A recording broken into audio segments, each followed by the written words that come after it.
سلام دوستان، خسته نباشید.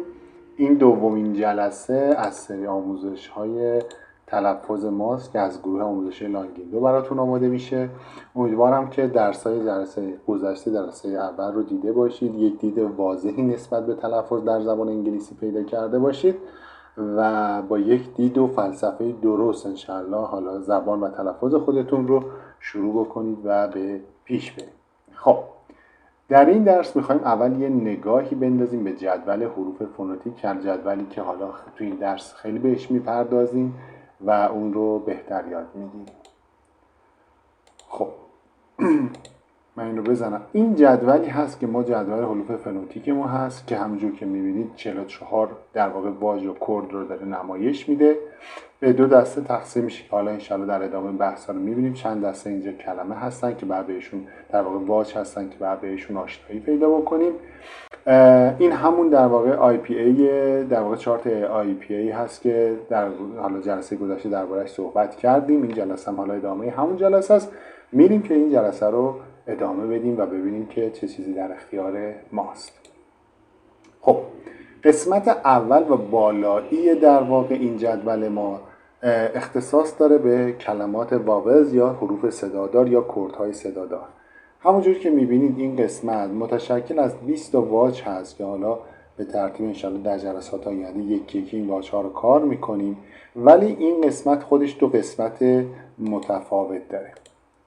قسمت اولش در واقع ما بهش میگیم مانوفونس یا مونوفونس که در واقع کلماتی هستن که در واقع با یک حرکت یا یک در واقع تکانش واژی شما میتونید اون رو تلفظ کنید، مثل ای، مثل او، مثل یو.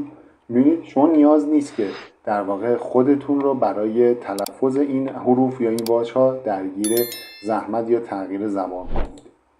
قسمت بعدیش دیفونس ها هستن که در واقع این قسمت دیفونس شما باید در واقع زبان خودتون رو و یا اون عضلات آوایی رو تلفظ تغییر بدید تا بتونید که اون در واقع اون حرف و اون واژه رو تلفظ کنید. یه چیزی مثل مای، می‌بینید بعد حتما یک حرکت ماهیچه علاوه بر حال در واقع عبور هوا از حنجره شما صورت بگیره تا شما بتونید این رو تلفظ کنید. مثل واید، می‌بینید حتما باید یک حرکت اضافه داشته باشید.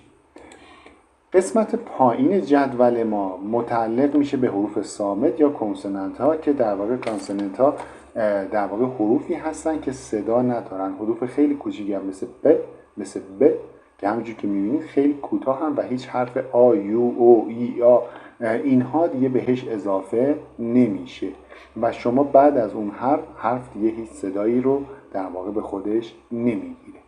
خب کانسوننت ها دوباره اونها هم دو بخش دارن. ما قسمت کانسوننت هایی داریم که در واقع 15 تا از واژه های کانسوننت ما واژه های صدادار حساب میشه. حالا منظور از وایسد یا صدادار چیه؟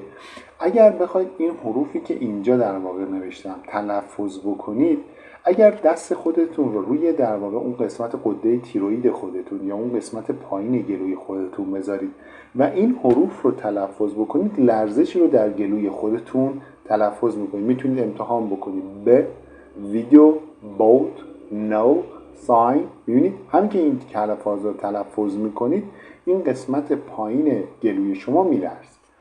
اما یک سری از در واقع یک سری از این حروف صامت که 9 تا از اونها میشن اینطوری نیستن و صرفا از بالای حنجره و از طریق لبها بیشتر تلفظ میشن.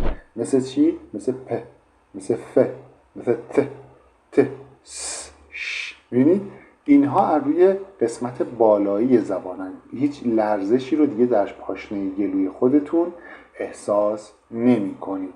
پس ما به صورت یه جمع‌بندی اگر بخوام برگردم حالا به فریم های اول، همونجور که توی اینجا دارید میبینید به راحتی شما میتونید در واقع حروف رو یاد بگیرید. پس ما اینجا انگار شد 44 تا واژه داریم، 20 تا در واقع از اونها مال واژه‌های صدادار یا واولزن، در واقع به مابقیش یعنی 24 تا این مابقیش مال کانسونانت ها هستن که در واقع حالا یک به یک اونها رو با مثال های خودش و در واقع کلام های خودش فرا میگیریم. خب دوستان، این درس امروزمون هم به پایان رسید. یه آشنایی اولیه با در واقع جدول پیدا کردیم. تو جلسات بعد دونه دونه همه این واژه‌ها و کردها رو در واقع فرا میگیریم. این هم رو که راه‌های ارتباطی و شبکه‌های ارتباطی با ماست. یه خبر خوبی که داریم اینه که حالا صفحه اینستاگراممون و در واقع صفحه روبیکامون برای دوستانی که دارن فعال شده، میتونن ازش استفاده بکنن و این حالا کلمات و واژه‌ها رو ببینن. یه مورد دیگه هم هست، تو شورت ویدیوهای این دوره ما داریم واژه‌ها رو منتشر میکنیم و شما میتونید حالا به صورت شورت ویدیو هم واژه‌ها رو ببینید که در ردیف همین پایین صفحه ما قرار داره.